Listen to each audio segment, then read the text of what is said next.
So guys, nandito po tayo sa bundok ngayon. Kupa tayo ng panggulay ng kamuting kahoy. Ito po, ganda ng kamuting kahoy nila. Binigyan po ako ng pamangkin ko ng panggulay ng kamuting kahoy. Yan po.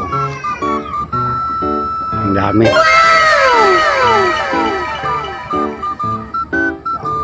Dahil pong panggulay dito ng kamuting kahoy, mga talbos. Ayan po guys.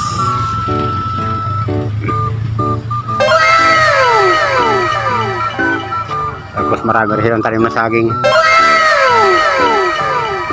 Ayan po.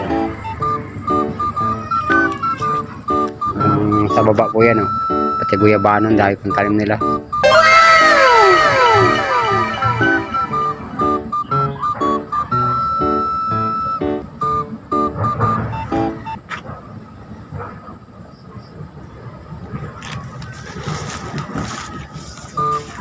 Kasi wala pa mga magulang na guyabano kaya hindi tayo makakuha eh.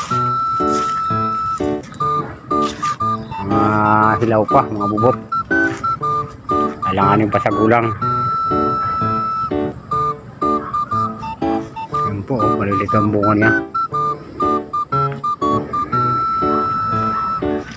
Kaya bali, panggulay lang hingi natin sa pamangking ko. So, maraming salamat po guys sa panonood nyo sa aking video. Sige po.